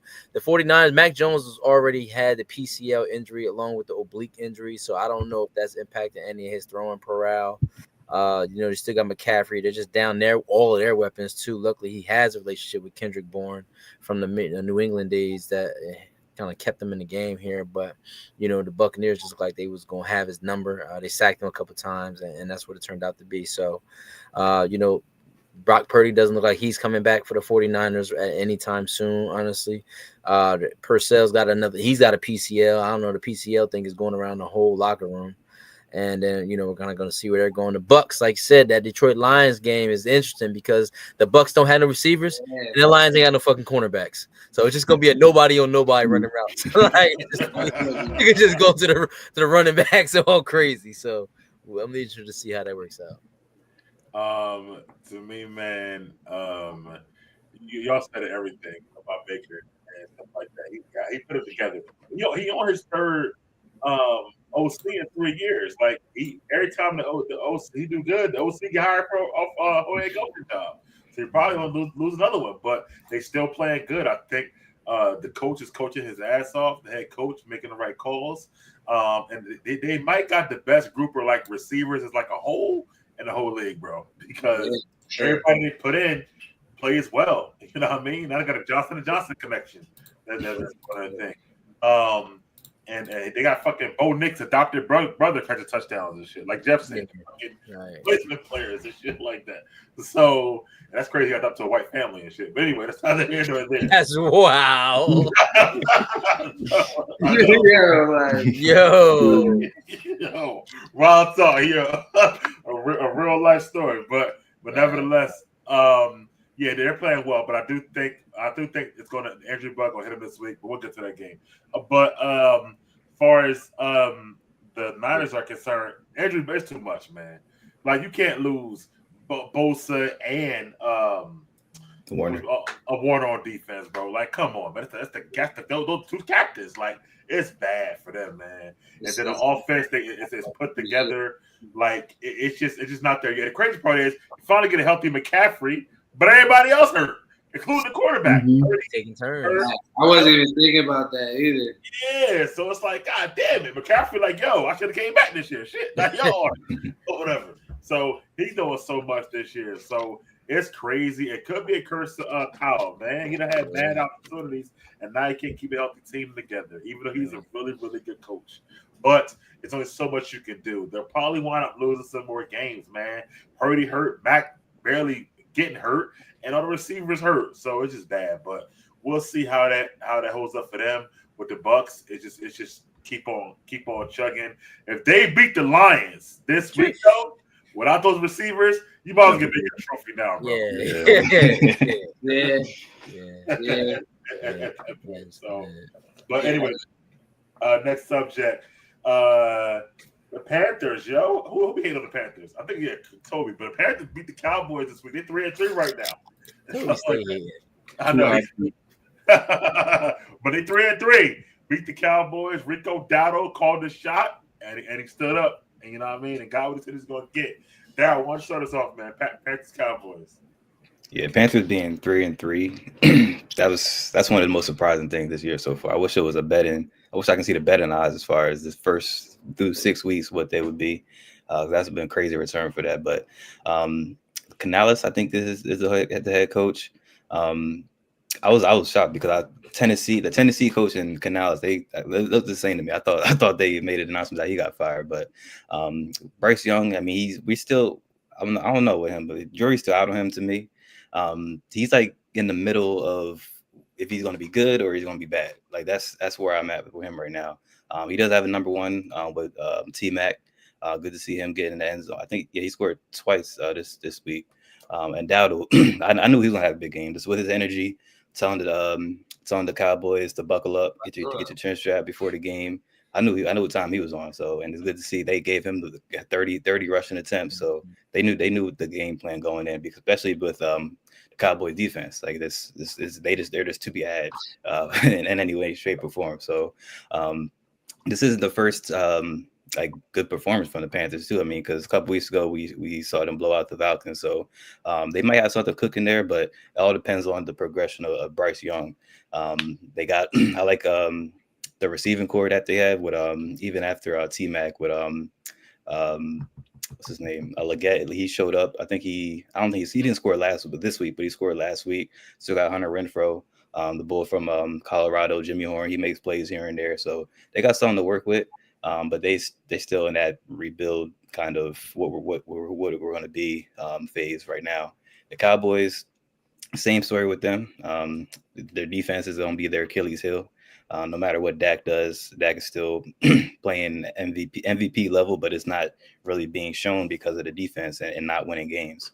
And I'm not sure how that's going to be fixed. I mean, you paid, I think they paid both corners, Diggs and Bland, and gave away Micah. So that middle of the field, the teams are running right through that, and they don't respect the corner. So they can just do whatever teams is looking at the Cowboy defense and do whatever they want. So it's going to be a shootout every game for them. Even when they get Pickens back, not Pickens, CD. Yeah, once they get CD back, even with that, I mean, him, Pickens, Ferguson, it's going to be them three and Jay Will. It's going to be a shootout, but because of that and because of their defense, I put them in the same category as what I kind of put the Commanders, like right under that that top tier in NFC. Best case scenario, they get in the wild card and they lose one of those top contenders. All right, Jordan, your thoughts on that?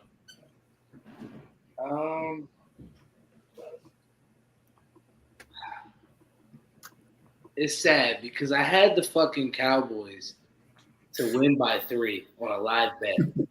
That's word. I mean, it was a live bet, and I thought it was at halftime. They were up 17-3. I'm like, okay, you guys can win this game by 3. It's the Carolina Panthers.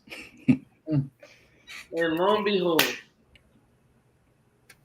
The Cowboys. But you got to give credit to Carolina. Right. Like you said, Dado had his way. They did his thing. You feel what I'm saying? They gave him the rock. Everybody's been doing anything against Dallas. If they don't have a defense, they can't win no games. Dak played well. Dak been playing well all season without CD. Wait till they get CD back.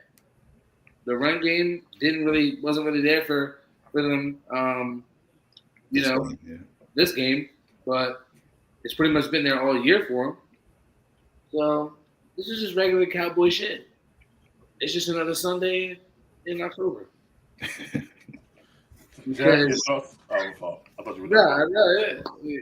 As far as Carolina, I don't know. 3-3, shocking, but they may plateau. Yeah. Season goes on. Maybe win 6 games. That's an improvement. Jeff, your thoughts, bro? This game was the battle of the trash ass teams. Bryce Young has 5 games under 200 yards. He's ass as hell. You know what? I think Chuba Hubbard might have been the problem because they've been on the 2-game winning streak, both games even out. Like he might be the issue. Like the Dallas Cowboys defense is fucking trash. And Mike, how dare Jordan bet on the team he hates? What's wrong with him? How dare he pull a you? What the fuck? Like, how dare he? Like, I'm wrong. I win against bro. I win against my own shit. Like, how dare you? Right. Listen, Dak is playing crazy good. I mean, this is probably the best. Him and GP just got a crazy connection. Javonte Williams didn't have a good show out this week, but it's the Carolina Panthers. I didn't expect them to play well anyway. As far as the running game, because I think the Panthers kind of focusing on that. But Dak's been balling out. Their defense is just ass. The Cowboys are just really mediocre. The Panthers are mediocre. It was a good game, 27-30, and that's just it, man. Like, Young is trash. Toby?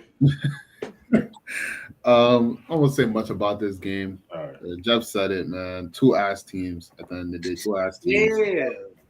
The Cowboys suck. I mean, they suck. They're not good. The defense is terrible. Shout out to Dak though, because Dak, he's playing good. He's playing great football, but the defense is just terrible. I mean, you can't do anything about it. I remember I seen a picture and I seen like Rico. He was like about to run in a hole, bro. This hole was this big, bro. It was a gaping hole. Bro. I'm like, yo, these guys are ass. But I won't put too much into this game. I can't really say much about it. It just reaffirmed that the Cowboys do indeed suck. And Carolina, that's the biggest thing to take out of this game. They're 3-3. I think a few weeks ago they lost to the Patriots. I remember they got blown out by the Patriots. 42-13. 42-13. And then I think they're coming back now, back-to-back wins. They beat another ass team, which is the Dolphins, and now they just next week team, the Cowboys. Yeah. So I think he said Bryce Young is super ass. Super ass, bro. I'm gonna give him credit. He threw 3 touchdown passes. He still didn't go over 200 yards passing. So, he did okay. He didn't hurt his team too much. So I'm not gonna say he's super bad, but we'll see how he does the rest of the season. But it's surprising to see the Carolina Panthers 3-3. We'll see how they end the season. If we're gonna end like 6-10 or something like that, probably went through more games the rest of the year. But overall, Cowboys ass, Panthers ass. Cowboys a field goal away from having 2 ties this season. That's fucking crazy. Well, speaking of that tie, I think that tie made people think they're better than what they were. I said at the beginning, I never had faith in them from the season before they started. That defense is so bad. And it's probably, like you said, one of Dak's best seasons because he actually puts together pretty good seasons. And even without CD. But it's just they can't stop nobody. Like the secondary is so bad. They get no pass rush. Shout out to my man T Mac on the Panthers. Shout out to the Daryl. With that, whatever like that. Give me those points or whatever. But besides that, not much talk about. Cowboys gonna wind up in the basement. The Giants might actually pass them in the division at this point. And the Panthers might win about 7 or 8 games, or they could be sneaky. Okay, not great, but I do think Bryce Young, his time might be up. I ain't gonna lie to you. Like, be honest with you, it'd be better. It'd be better for them if they were worse because they got to move on, bro. He ain't it. I'm sorry. It's his second year. Too little. This is 3rd year, ain't it? 3rd year. Yeah, I think this is third year. that nigga's 5'5". Nigga's Like third he's not coach, a quarterback, bro. The They nigga's should trash. flag Bro. football Like, somewhere, man. like, yo, I'm not giving him the extension. Put it like that. Like I'm just not doing it. No. Like, No, And then definitely they not got the doing nerve that. to have a primetime game against the 49ers on Yeah. November 24th. I'm like, what the Against the fuck? They gotta flex. They gotta flex that out. Panthers, Against the bro. Panthers? 8-15, bro. he might be their weakest link right now on offense. To be honest with you, because their receivers getting better and the running back room ain't bad. So I He don't. is getting their weakest link. Yeah. So anyway, see, like the way They should that have traded for Flacco. the way the Yeah, Bears, Andy Dalton in the Chill, back. chill, the way chill. the Bears got rid of Fields and they give him that's what they got to do with the Bryce Young. You got to go. I'm sorry. Seahawks bounced back though. We saw the Jags beat the Chiefs, and we thought, okay, go Jags, but then Jags wound up dropping to the Seahawks a week later. So, Jeff, what's your thoughts on that? Let's start with you. You know, this game was interesting because the Jaguars are missing their best defensive player in Lloyd. He was actually out for the game, and I thought that impacted. Sam Darnold looked like he's playing his money's worth, and Jackson Smith and Ginger is really that ninja. You know, he's hooping out really bad. I mean, really good. The Seahawks really just kind of dominated this game, and like Darnold was able to kind of do whatever he wanted to, throwing the ball. He was 16 for 27 for 295, 2 touchdowns, 1 sack. The Seahawks just have no running game. I mean, they got both of those running backs, and they're kind of lackluster. I think the Jags were maybe too high off the win for the Chiefs, and they came back down to earth in Duval, and Seattle came across country and put the beats on them. You know, and again, like I said, they're a growing team. They need more from Sunshine. They need more from, the running game was just a total abomination. They got Tootin. He didn't play well. ETN, this was a bad game for him. And honestly, Brian Thomas Jr., this motherfucker dropping the ball like every week. So I don't really know what's going on with the Jags. They like Dr. Jekyll and Mrs. Hyde. Like one week they look crazy good. The next week they look like, damn, like y'all the Jags. So I'm happy that the Seattle Seahawks came into town and kind of took care of business because they're in the tough division too. Or they're going to be in a tough division run, I think, with the Rams over in the NFC West. That's going to be the two-headed horse there. And like I said, the Seahawks, they really have I thought they had really good defense with those cornerbacks with Witherspoon and that I forget the other corner's name. But they're looking like a prominent contender in the NFC, and I expect them to continue their trend and go ahead. The Jacksonville Jaguars, I just really don't know what to think of them, man. I mean, it's one week to the next. It's all different. The AFC South is basically the Indiana Colts. You know, it's the Indiana Colts. It's the Indianapolis Colts division for the taking. I mean, there's nobody else there really to contend with it. Houston's not really that well, even though Houston might have a couple things to say. But, you know, this game was pretty good. Seahawks 20, Jags 12. All right. Daryl, your thoughts on that game?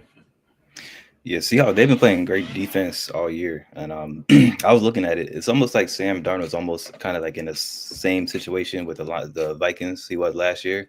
He's playing with a great defense. You got a top 5 receiver in Njigba. It's really just that running game. I mean, it's last year Vikings running game wasn't the greatest either, but it's really just all gonna really come down to him making the right decision or making a mistake. Like the game last week against the Bucs, it came down to Darnold making a mistake and it cost him the game. So I feel like he's in a spot to do what he did last year, but it's always going to come down to him. With the Jags, I'm not going to close the book on them yet. But it was kind of bad seeing just the inconsistency last week, beating the Chiefs this week, having this performance. I feel like they can make it competitive with the Colts, but it's really just them just leaning on what they kind of started the season with. I thought this was a whole new Jags team as far as leaning on the run. That passing game hasn't been there. I'm not sure what the connection issue is with Lawrence and Brian Thomas Jr. They got to figure that out because I think Brian Thomas, his rookie year last year, he went crazy. So not sure what changed with that. But yeah, with the Seahawks, I put them. Yeah, true. But the Seahawks, I kind of put them in the top tier for the NFC just based on their defense. Just we kind of talked about. I feel like they may have the best defense in the NFC so far right now, based on what I've seen. And it's really going to come down to Sam Darnold. But when it comes down to it, I don't think he's going to be able to. Well, I mean, there's not really that much top tier quarterbacks in the NFC, so you never know. But they're in a good spot, and I like what that coaching staff is doing too. All right, Jordan, your thoughts on Seahawks and Jags, man? So I actually, I figured that I kind of figured the Seahawks would win the game. I didn't like the Jags. I said that against the Chiefs. Chiefs kind of gave that shit up a little bit with Pat throwing that pick last week.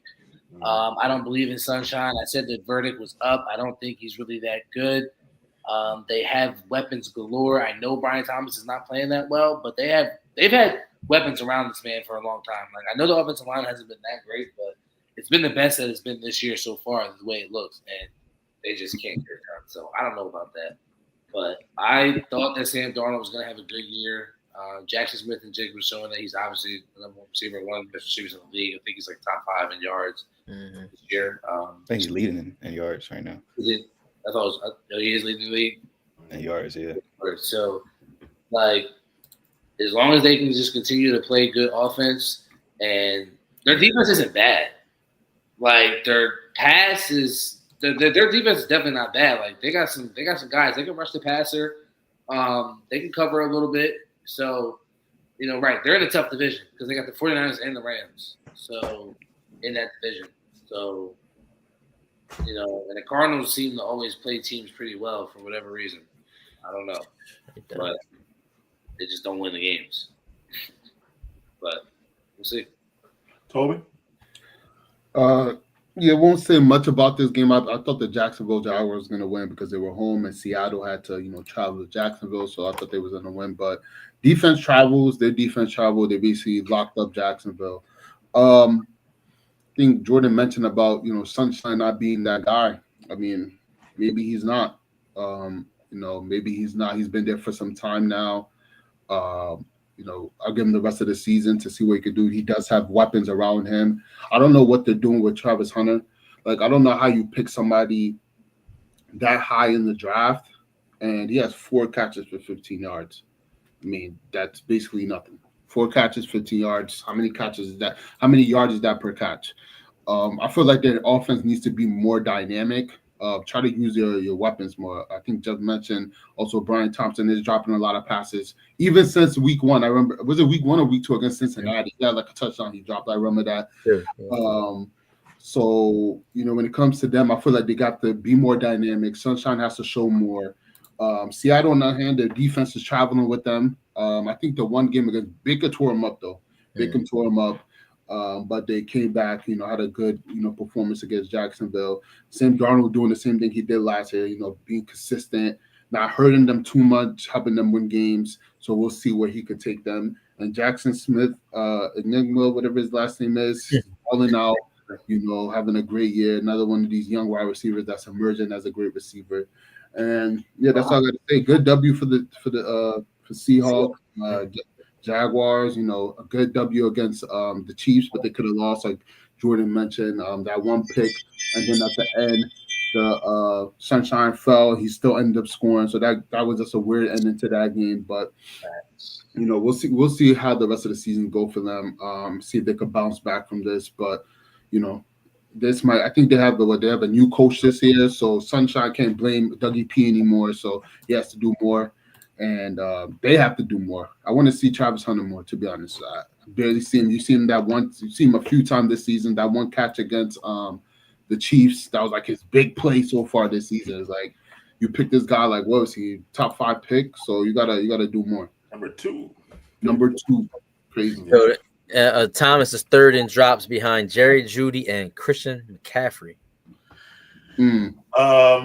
Yeah, I think Jeff kind of alluded to it, but I think for them, the way they celebrate, that's the problem. The way they celebrated that Chiefs victory, it was like they won a Super Bowl. And you got to go on to the next week a little bit. And I think that they were so high off that and then couldn't get back up the next week. And that's a problem. That's why it's like, teams that been there before and haven't been there before. When the Chiefs just beat the Detroit, they walked away like, all right, you know what I mean? So you saw the difference. But with Hunter, it's like they gotta pick a lane. I said it from the beginning, man. Put him on defense or put him on offense. But either way, what y'all doing now don't work because you're getting a few plays on defense, a few plays on offense, but that's not it. You got to be able to be in one room the whole time. It ain't just about the field. It's about the practice. It's about the meetings for each position. You got to figure it out. He's such a weapon. I don't know what I would do, honestly. I think he's a better DB, but he's a good weapon on offense. So it is a conundrum. I don't know what the fuck I would do. I'm not gonna lie. I mean, he's not. I don't. I don't know if they're not trying to force people. I mean, he made a couple plays with the ball in his hands. He can make plays with the ball in his hands. They need to use him more, not just at receiver. Like, give him the ball. Yeah, like, run him on some reverses. Like, throw some screens. Put him in the backfield like you did and split him out. And, like, he's fast, number one. But if you're going to bring him in for just that, which is fine, then let him be a full-time DB and then come in for that. That's what I was going to say. I felt like he should have been a full-time DB off rip. Yeah. And just use like a Percy Harvin type. Right.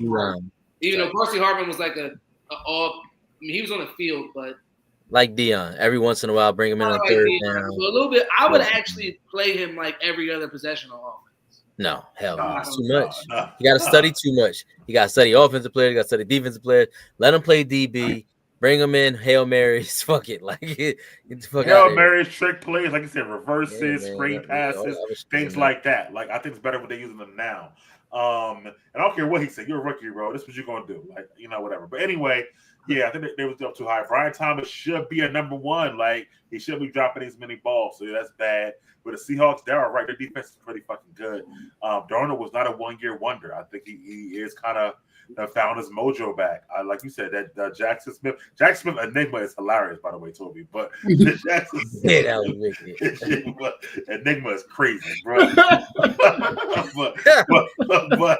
but he's good, bro. Like, he's really, really, really good, and he's fast. Ohio State, right? Yeah, that would be accurate. That would be accurate. Abuka too, yo. No wonder they would have fucking won the chip. Yeah. And look at the next one coming.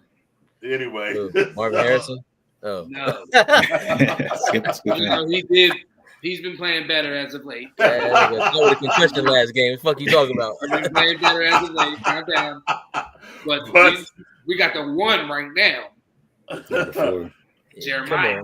It's all right. Anyway, we'll see in the division. I think Niners are kind of going to fall out of it because of the defensive injuries. We'll come down to the Rams and Seahawks. With that, I'm going to take the quarterback always. So I would probably take the Rams on that. But good game. Moving forward, man, let's talk about – I would be remiss to lead this show without – I'm going to skip over a couple of topics. Talk about the steel curtain and talk about the Steelers leading our division. Leading our division by several games right now and whatnot. And beating up on a very tough Browns team, but, coming out with the W. So, Daryl, man, let's talk about how the Steelers doing this season, man. This shit's short. Man. The fucking Browns, like, on a very tough division game, man. Yeah. But I like the week-to-week progression I'm seeing from my guys, man. I said it in the beginning of the year. I need to see improvement week to week while winning, and that's what we're doing. I love this identity we found, bringing in the extra lineman. Darnell Washington playing 90% of the snaps. He almost had a touchdown first play of the game. It was a great play call from Arthur Smith to set that up. It was a great play. It was a great play to start the game. So, but yeah, I just like what I'm seeing from the offense, and it was good to see on the defensive side the secondary be healthy for the first time since week 1. But really, we just got to take care of business, and this was an example of that. Just fortunate situation with other teams put us in a position where, as long as we take care of business, we can actually create a scenario where we, because especially with a lot of vets on our team and the early bye we had, we take care of business, we can put ourselves in a position where we're resting at the end of the year and get ready for the playoffs. So, but it's all about taking care of business. Next opportunity is this week, this Thursday. No excuses to not win this game. Sure. We're playing a team that's been struggling all year on both sides of the ball, and there's no excuse for that not to continue, especially on where we're at and where they're at. So I like what I'm seeing, but we still got to keep taking care of business week to week. All right, Toby, your thoughts with Steelers, baby? Steelers, man, Steelers Nation. This is my name. Good W against the Browns. Locked them up. Dylan Gabriel, he didn't have any turnovers, but I think he played okay. I didn't think he played the worst. He's going against the Steelers defense. I just want to talk about Aaron Rodgers, man, because everybody was talking crazy about Aaron Rodgers. Yep. And I was trying to tell people he's coming off an Achilles. He played for the Jets. Come on, bro. We're talking about one of the worst organizations in sports. He played for them. He came off an Achilles. You guys wanted him to turn water into wine. It's not going to happen like that. Now he came to an organization that's structured. You know, Vintage he's playing well. He's playing good. He's playing good football. He's looking like a serviceable quarterback, like I was saying that he would do. So I'm very happy that Aaron Rodgers is playing good.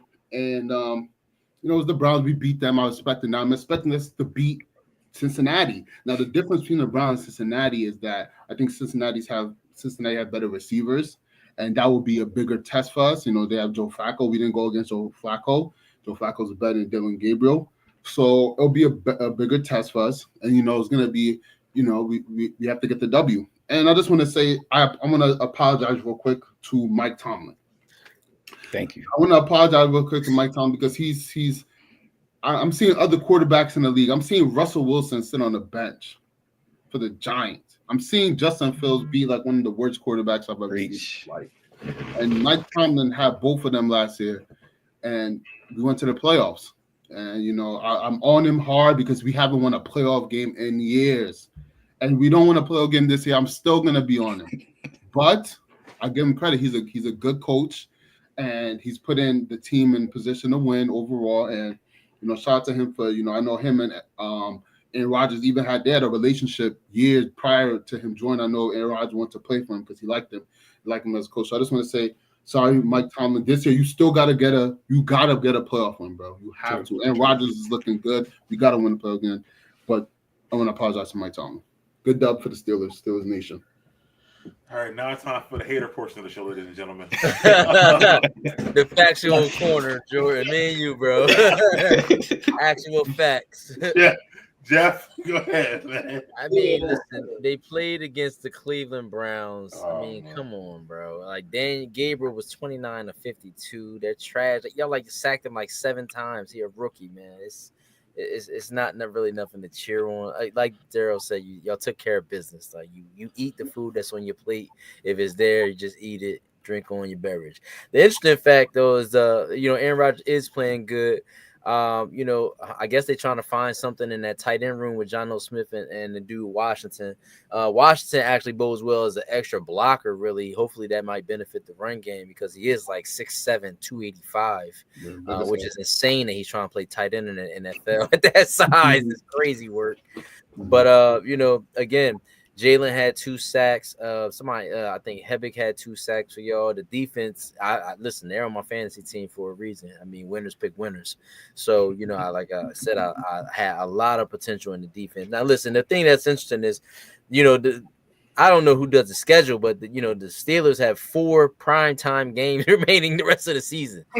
And 3 in the next 4 weeks. Like, who the fuck is doing the schedule around this motherfucker, bro? Like, they had the Bengals, the Green Bay Packers, the Colts, and the Chargers. And 3 of those are in prime time.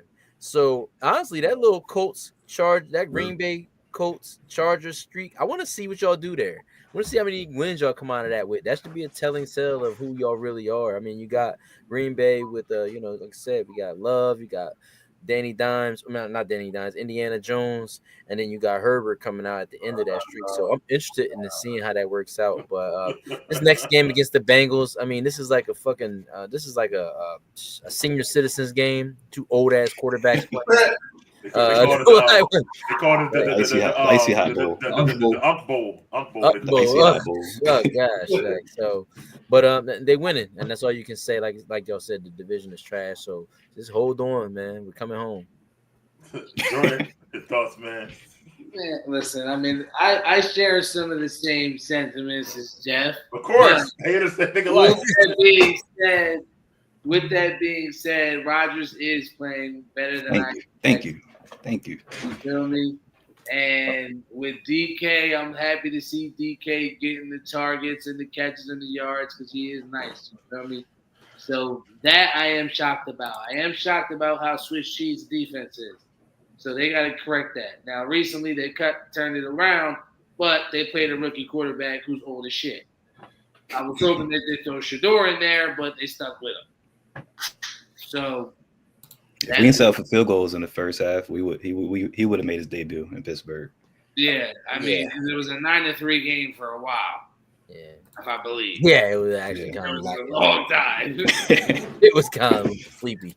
Yeah, so He's playing around with him. good win. You know, Playing with your food. That's how you end up at home in round Browns 2. and the Browns. But we'll see if Rodgers can continue this play because it's really up to him. Because that defense, if they don't get it together, is going to be off the back of his arm. So I The think defense is actually Rodgers. decent. I don't know, you bugging, but all right. I think Rodgers has figured out how to get the ball out quick. I mean, he always got it out quick, but even quicker than he used to get it out. He knows that like he not mobile like he used to be, so getting it out. He's moving good though. Plays. They are looking good. I think Arthur Smith actually calling good play calls this year, so I think that's good. With Tomlin, like Toby said, Tomlin gonna win these games. I don't care if it's a bum quarterback, an old nigga, a young nigga. You gotta give Tomlin credit, man. This nigga gonna win 10 games with anybody. He can take you, Jeff, and win 10 games, bro. Like it's just it's crazy. So I gotta give him that. I'm like a game walk the backfield, catching passes too. Like he's doing really good at that. The running game actually doing pretty good. I want to say real quick about the Browns though. Their defense is still good. Much as I want to talk about the Browns, and also Gabriel wasn't horrible, but I mean, why you got a rookie throwing 50 passes? That's just bad play calling. Like what rookie should throw 50 passes, bro? Like, that's ridiculous. I don't know what the hell Stefanski was thinking on that situation. I like the what Njoku was starting to play pretty good. Jordan, that was a bad drop by you. I would have picked him up or whatever. Is he good? No, he hurt, Brandon. He got hurt last game. They came back in, I thought. Got hurt. All right. Well, anyway. They're giving that rookie Fanning playing time too. That's hurting Njoku. Darren Waller been getting hella targets. I don't think I still think Shador gonna play for another couple games. I think they really want to see Gabriel because that's what they drafted in the third round. But and so we might see Shador the next game that they play. But here rookie too. So I ain't worry about that. We're gonna blitz his ass too. So I don't know about him either. But yeah, still Curtin. He's 5'11".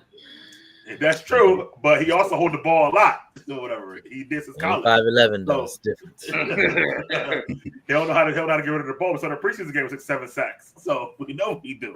But nevertheless, it's a TJ Watt on his ass. But anyway, I feel like that the point is we're picking up Jeff, you're right. That's a tough stretch, but a division lead is just growing and growing and growing. By us beating the Browns and the Bengals, that knocks them all the way out. And the Ravens, like, you know, they're 1-5. None of them teams in the playoffs, though, my nigga. Yeah, but the Ravens, we were. The Ravens was playing in the Super Bowl. We ain't now. 1-5. I don't know. Lamar gonna beat the Chiefs? Is y'all gonna beat the Chiefs? On January 18th, are we gonna be saying on to the next round? That's my AFC pick. Steelers Chiefs. Listen, I'm not counting out Lamar is coming back. So I'm talking about the division right now. That defense is trash, bro. Trash, nigga. Yeah, but Lamar can make up for it. Y'all must understand how good this dude is, bro. I'm sorry, bro. Before you went out. Okay. I'm not counting him. And they played pretty good on Sunday. They asked before he left. What happened? I said the Chiefs just kicked their ass. Whooped his ass. Whooped his ass out the game. Okay. Well, anyway, like him out the ring in Royal Rumble. You gotta start 1 week at a time, Jeff. Right now, we gotta work with the division. We're about the playoffs when we get there. So you don't know about that. You'll get the playoffs, but we'll worry about that when we get there. Last year, second round, everybody was crying. Tomlin need to go. Tomlin need to go. Oh, you were saying that. Y'all was saying that. All of y'all. Right, Toby was saying that too. I was saying all that. of y'all was saying Still ain't win a playoff game. Tomlin ain't win a playoff game this year, man. That's what I'm saying. You want a better bottle of champagne on that, man? I don't trust. I gotta see it, man. I don't trust it. I'm not gonna A-Rod, but like I said, move on, man. Chargers, Dolphins, man. Scrap all them games, man. Let's go to the pickup. Get up out of here tonight, man. All right, let's do that, man. All right, I'm down with that because I don't want to talk about the Raiders either way. So I don't. We ain't even like I don't know about the damn Dolphins either. Like 2 or 3 more picks for the fucking donations. Well, all right, man. What's the records, man? So, all right, yeah, let's get it popping. So, of course, like everything else involved with this entire panel, I'm leading Pick'ems 10-8. Like everything else, Mike's trailing me 10-8. Justin, Toby, and Jordan all at 9-9. And you got my man Daryl at 8-10. Okay, all right. Moving forward this week, he got the Bucks, Lions, Eagles, Vikings, Colts, Chargers. And I know the Bucks have been in there 3 weeks, but I mean, come on, like they keep winning, bro. Like, and they this is a tough slate for them. I'm just impressed by this slate. Okay, what y'all got? I'll go.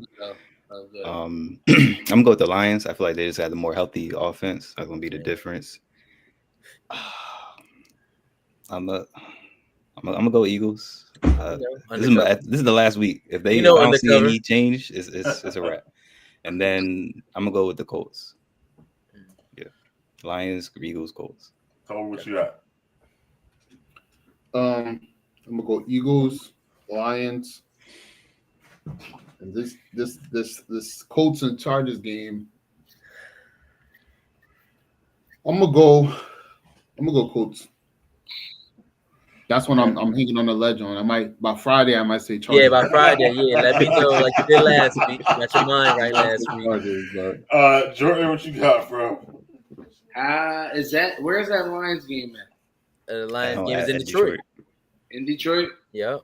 Okay. All the home teams on the right. Okay, I'm gonna go with the Lions. Going with my Birds. On the road? Of course. I expect the W every game. See, that's been getting you last few weeks. Last 2 weeks. Fuck. Come on. And